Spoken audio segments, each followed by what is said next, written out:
আসসালামু আলাইকুম এভরিওয়ান। আজকে আমি করে দেখাবো জর্দার রেসিপি। সেই জন্য আমি আধা কেজি পোলার চাল এবং চালগুলোকে আমি 80% সিদ্ধ করে একটু জর্দা রং দিয়ে সিদ্ধ করে নিয়েছি।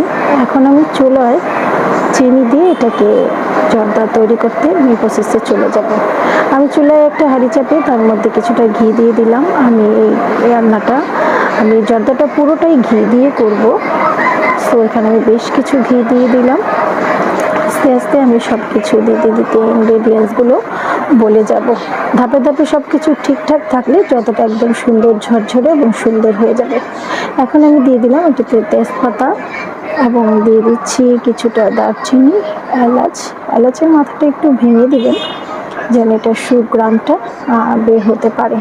একটু ভাজা ভাজা হওয়ার পরে আমি ঝরিয়ে রাখা যে হচ্ছে সিদ্ধ করা চালগুলো, চিনি সব কিছু প্রসেস দিয়ে দেবো। আমি চাল আর হচ্ছে চিনির পরিমাণ সমপরিমাণ নিয়েছি, আপনারা হচ্ছে আপনাদের ইচ্ছা মতো নিয়ে নেবেন।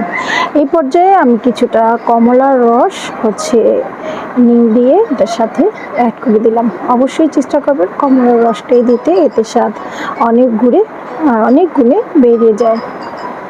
তারপর কিছুটা আমি নাড়াচাড়া দিয়ে এর ভিতরে আমি দিয়ে দিব চিনি। যেহেতু আমি হচ্ছে 2 কাপের মতো চাল দিয়েছি, সো আমি 2 কাপের মতো চিনি এখানে অ্যাড করছি।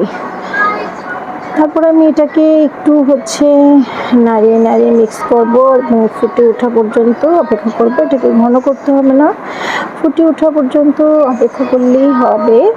আর চালটা সিদ্ধ করার সময় আপনারা একটু খেয়াল রাখবেন ভিতরে যেন একটু শক্ত দানা অবস্থায় থাকা অবস্থায় আপনারা হচ্ছে চালটাকে ছাঁকতে দিয়ে দিবেন, অবশ্যই একটু জর্দা রং দিয়ে। তো এই পর্যায়ে আমি হচ্ছে সেই ঝরে রাখা চালগুলো আমি হচ্ছে এটার ভিতরে দিয়ে দিচ্ছি, চিনির ভিতরে দিয়ে দিচ্ছি। সো আমি কিছুটা নাড়াচাড়া দিয়ে এটাকে আমি একটু 1 ফোঁটা লবণ ছিটিয়ে দিব স্বাদের জন্য। তারপর হচ্ছে এটাকে আমি নাড়াচাড়া দিয়ে ঢেকে রাখবো। আর এখন থেকে পুরো প্রসেসটাই করতে হবে একদম লো হিটে। আমি দানাগুলো ভালো করে ভেঙে এটাকে হচ্ছে একদম মিক্স করার চেষ্টা করছি। তারপর হচ্ছে আমি একদম লো হিটে এটাকে আমি ঢেকে একদম দমে রেখে আমি এটাকে রান্না করব। যেহেতু আমি হচ্ছে একটু দানা অবস্থায় চালটা রেখেছিলাম, সো এটা আস্তে আস্তে দমে অল্প আছে এটা আমার হতে থাকবে। আমি কিছুক্ষণ পর এটাতে হচ্ছে একটু নাড়া দিয়ে দিব, উপর নিচে একটু উঠিয়ে ঘুরিয়ে আমি সুন্দরভাবে আস্তে আস্তে নাড়া দিয়ে দিব। তার সাথে আমি কিছু বাদাম কুচি, মোরব্বা কুচি করে রেখেছি, সেগুলো অ্যাড করে দিব।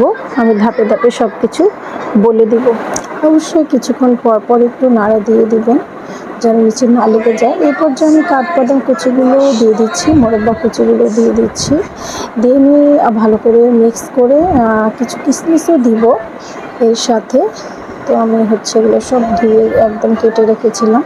এখন আমি ভালো করে এটাকে মিক্স করে দেন হচ্ছে আমি আবার হচ্ছে দমে দিব। আমি একটু পরপর নেড়ে ছেড়ে দেখবো যেটা সিদ্ধ হয়েছে কিনা, চালটা হাত দিয়ে চেপে দেখবো। সিদ্ধ হয়ে ঝরঝর হয়ে গেলে আমি হচ্ছে নামিয়ে ফেলবো। তো অলরেডি আমার এটা হয়ে গেছে।